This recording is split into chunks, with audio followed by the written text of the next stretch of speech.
বিয়ের দাবিতে আমার স্বামীর বাড়িতে টানা 2 দিন ধরে অনশন করছে এসএসসি ফেল করা এক মেয়ে। আমার স্বামী মেয়েটাকে দেখেই বাড়ি থেকে পালিয়ে গিয়েছে।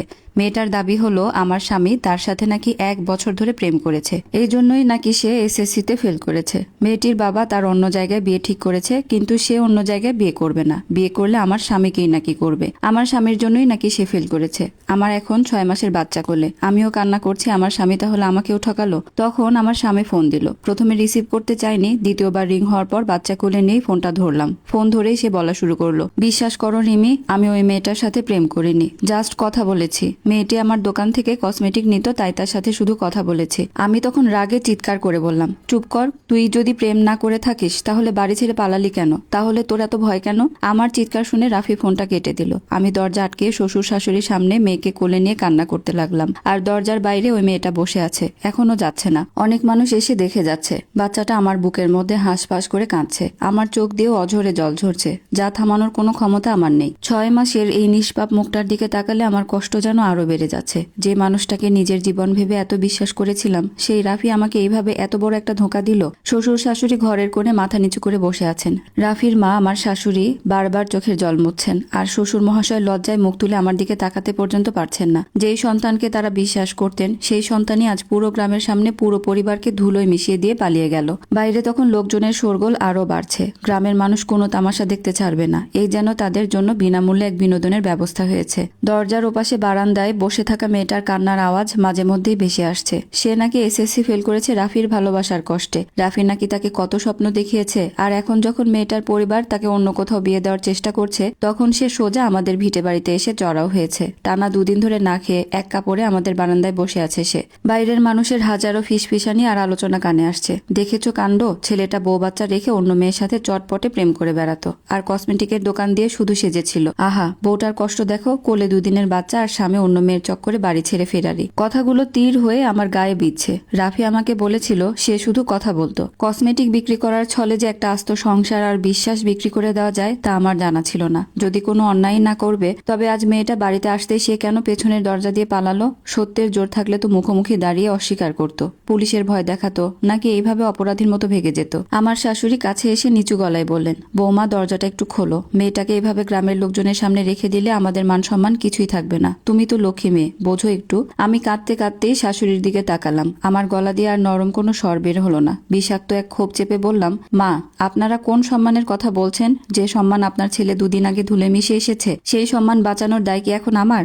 আমার কোলে এই 6 মাসের দুধের বাচ্চাটা রয়েছে। ওর বাবার এই নোংরামের জবাব কে দেবে? আপনারা যদি মেয়েটাকে সরাতে চান, নিজেরা গিয়ে বোঝান, আমি এই দরজা খুলবো না। শ্বশুর মশাই দীর্ঘশ্বাস ফেললেন। তিনি জানেন আমি ভুল কিছু বলছি না, তবে গ্রামের মোড়লরা নাকি বিচার বসানোর প্রস্তুতি নিচ্ছে। খবর পাঠিয়েছে রাফিকে নাকি আজ সন্ধ্যার মধ্যে হাজির হতে হবে, আর রাফি যদি না আসে তবে এই মেয়েটার সাথেও আমার সংসারে থাকতে হবে। মেয়েটির নাম নাকি মিথিলা। মিথিলার বাবা আজ সকালে এসে কেঁদে কেটে মেয়েকে নিয়ে যেতে চেয়েছিল, কিন্তু মেয়েটা সাফ জানিয়ে দিয়েছে সে যদি জীবিতও না থাকতে পারে তবুও নাকি রাফিকে ছাড়া এই ভিটে ছেড়ে নড়বে না।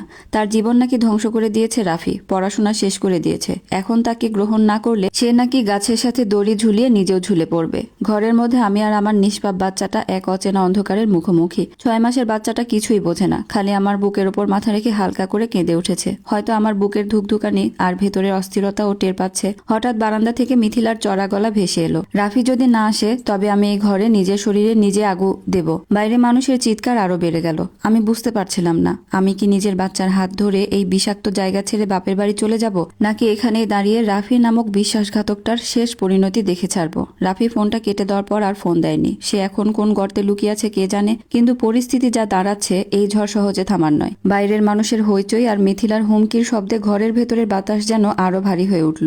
শাশুড়ি আমার কথা শুনে আর কিছুই বলতে পারলেন না। তিনি হাঁটু মুড়ে মেঝেতেই বসে পড়লেন। শ্বশুর মশাই ধীর পায়ে গিয়ে ঘরের কোণে দাঁড়ালেন। তার ভেঙে পড়া অবয়ব দেখে বোঝা যাচ্ছিল সংসারের এই দুর্দিনে তিনি একদম দিশেহারা হয়ে পড়েছেন। কোলের বাচ্চাটা কান্নার চোটে ক্লান্ত হয়ে একসময় আমার বুকের উপরই ঝিমিয়ে পড়ল। ওর নিষ্পাপ নিঃশ্বাসের ওঠানামা দেখে আমার ভেতরে ভেতরের রাগটা যেন দ্বিগুণ হয়ে উঠল। যে মানুষটা একসময় আমাকে মিথ্যা অনুভূতির জালে জড়িয়ে এই বাচ্চার মা বানিয়েছিল, সে আজ কাপুরুষের মতো গা ঢাকা দিয়েছে, আর তার ফেলে যাওয়া জঞ্জাল পরিষ্কার করার কথা ভাবছে গ্রামের মোড়লরা। হঠাৎ বাইরে থেকে মাতব্বরের গলার আওয়াজ ভেসে এলো। মেম্বার সাহেব কড়া গলায় মিথিলাকে বলছেন, মেয়ে, এইভাবে এখানে চিল্লাচিল্লি আর হুমকি দিয়ে কোনো লাভ হবে না। রাফির বাপকে আমরা বলে দিছি সন্ধ্যা পর্যন্ত সময় আছে, রাফিকে হাজির হতেই হবে, আর তুমিও আপাতত শান্ত হও। মিথিলা চিৎকার করে জবাব দিল, আমি কোনো বিচার বুঝি না। রাফি আমাকে কথা দিয়েছিল বিয়ে করবে। ওর দোকান থেকে কসমেটিক্স কেনার সময় ওই আমার পেছনে পড়েছিল। এখন আমার পড়াশোনা নষ্ট করে বাপের কাছে আমার মান সম্মান শেষ করে দিয়ে ও লুকিয়ে থাকবে? আমি ওর সংসার ভাঙতে আসি নাই, আমি শুধু আমার পাওনা অধিকার চাই। কথাগুলো শোনা মাত্রই আমার মাথার রগগুলো যেন দপ করে জ্বলে উঠল। আর সহ্য করতে পারলাম না। বাচ্চাটাকে সাবধানে শাশুড়ির কোলে শুইয়ে দিয়ে আমি সজোরে দরজার খিলটা খুলে বাইরে বেরিয়ে এলাম। হুট করেই আমাকে বারান্দায় আসতে দেখে বাইরের ভিড় মুহূর্তের জন্য চুপ হয়ে গেল। বারান্দার একপাশে উস্কো খুস্কো চুলে ধুলোবালি মেখে বসে থাকা মিথিলাও আমার দিকে অবাক হয়ে তাকালো। আমি সোজা মিথিলার সামনে গিয়ে দাঁড়ালাম। চোখ থেকে পানি মুছে একদম শক্ত গলায় বললাম, অধিকার চাইছো তো? কিসের অধিকার? যে লোকটা বউ বাচ্চা ঘরে রেখে আরেকটা মেয়ের সাথে ছলাকলা করে, যে লোকটা বিপদে পড়লে ইঁদুরের মতো গর্তে গিয়ে লুকায়, তার কাছে কিসের অধিকার দাবি করছো তুমি? মিথিলা কিছুটা থতমত খেয়ে গেল, তবে সামলে নিয়ে বিষের মতো গলায় বলল, আপু, আপনার কষ্ট আমি বুঝি, কিন্তু রাফি আমাকে ভালোবেসেছিল। ও আমাকে না ধরলে আমার এসএসসি পরীক্ষা খারাপ হতো না। আমি এক চিলতে তিতা হাসি হেসে বললাম, নিজের ভুল অন্যকে দিয়ে ঢাকার চেষ্টা করো না। প্রেম করার ইচ্ছা ছিল, পড়াশোনা করার মন ছিল না, সেটা তোমার ব্যর্থতা। আর রাফি, ও তো একটা বিশ্বাসঘাতক। কিন্তু তুমি যে জেনে শুনে একটা বিবাহিত লোকের পেছনে ঘুরলে, একটা 6 মাসের বাচ্চার বাবার সাথে সম্পর্ক বজায় রাখলে, তোমার বিবেক একবারও তোমাকে বাধা দেয়নি? এখন লোক হাসাতে আমাদের উঠোনে এসে বসেছ? আমার মুখের ওপর এমন কড়া কথা শুনে মিথিলার মুখ ফ্যাকাশে হয়ে গেল। ভিড়ের মধ্যে থেকে দু একজন বলে উঠল, বউটা তো ভুল কিছু বলে নাই।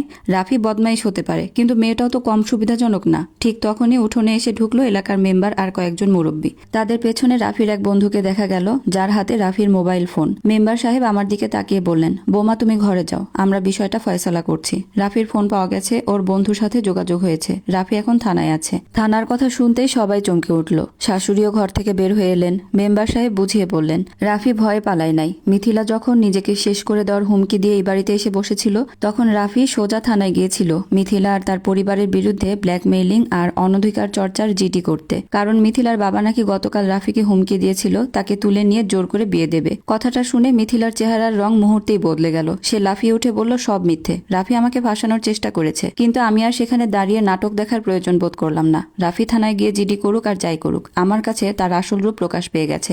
সে যদি নিরপরাধী হতো, তবে পালিয়ে থানায় যাওয়ার আগে আমাকে সত্যটা বলে যেতে পারত। ফোন করে এইভাবে চিৎকার চেঁচামেচি করতো না, কিংবা ফোন কেটে দিত না। সংসারটা যে ও নিজ হাতে ভেঙে গুড়িয়ে দিয়েছে, এই সত্যটা আর কোনো জিডি দিয়ে ঢাকা যাবে না। আমি পেছন ফিরে ঘরের দিকে পা বাড়ালাম। শাশুড়ি আমার হাত চেপে ধরে কাঁদো কাঁদো গলায় বললেন, বৌমা, সব তো বুঝলে। ছেলেটা আমাদের একটু ভুল বুঝেছিল, ও তো পুলিশের কাছেই গেছে। তুমি এখন অন্তত মনটা শান্ত করো। আমি শাশুড়ির হাতটা ধীরে শান্তিতে ছাড়িয়ে নিলাম। তারপর তার চোখের দিকে তাকিয়ে বললাম, মা, ও থানায় যাক আর যেখানেই যাক, ও যে মিথ্যাবাদী আর কাপুরুষ সেটা প্রমাণ হয়ে গেছে। যে স্বামী তার বউকে বিপদের মুখে ফেলে পালিয়ে যায়, তার সাথে ঘর করার আর কোনো ইচ্ছা আমার নেই। আমি সন্ধে পর্যন্ত অপেক্ষা করব। রাফি বাড়ি ফিরুক, তারপর ওর সামনেই আমি আমার সিদ্ধান্ত জানিয়ে দেব। ঘরে ঢুকে আমি আবার দরজা আটকে দিলাম। বিকেলের আলো আস্তে আস্তে নিভে আসছে, আর ঘরের ভেতরের অন্ধকারটা যেন আরো ঘন হয়ে উঠছে। কোল থেকে বাচ্চাটাকে তুলে নিয়ে বুকের সাথে শক্ত করে জড়িয়ে ধরলাম। কান্নার পর্ব শেষ। এখন শুধু নিজের আর এই নিষ্পাপ বাচ্চাটার ভবিষ্যৎ গড়ে তোলার লড়াই। সন্ধ্যা নামতেই বাড়ির উঠোনে পুলিশের গাড়ি আর গ্রামের মানুষের শোরগোল শোনা গেল। কিছুক্ষণ আগের চিৎকার চেঁচামেচি করা মিথিলা এখন বারান্দার কোণে চুপচাপ বসে আছে। তার চোখে মুখে স্পষ্ট ভয়ের ছাপ। দরজার ওপাশ থেকে শাশুড়ির উত্তেজিত গলা শুনতে পেলাম, বৌমা, ও বৌমা, দরজা খোলো, রাফি পুলিশ নিয়ে আসছে। আমি কোলের বাচ্চাটাকে বিছানায় শুইয়ে দিয়ে ধীর পায়ে দরজাটা খুললাম। বারান্দায় পা রাখতেই দেখি দারোগা সাহেবের সাথে রাফি দাঁড়িয়ে আছে। রাফির মুখটা একেবারে মলিন হয়ে আছে, কিন্তু তার চোখে এখনো ভয়ের ছাপ। তার চোখে অপরাধবোধ আর কষ্ট স্পষ্ট। সে পুলিশের দিকে তাকিয়ে বলল, স্যার, এই সেই মেয়ে টানা 2 দিন ধরে আমার পরিবারকে হেনস্থা করছে আর নিজেকে শেষ করে দেওয়ার হুমকি দিয়ে আমাকে ব্ল্যাকমেইল করছে। দারোগা সাহেব কড়া গলায় মিথিলাকে উদ্দেশ্য করে বললেন, এই মেয়ে, তুমি নাকি এখানে বিয়ের দাবিতে বসে আছো? তোমার বয়স কত আর অভিযোগের ভিত্তি কি? মিথিলা হঠাৎ লাফিয়ে উঠে কাঁদো কাঁদো গলায় বলল,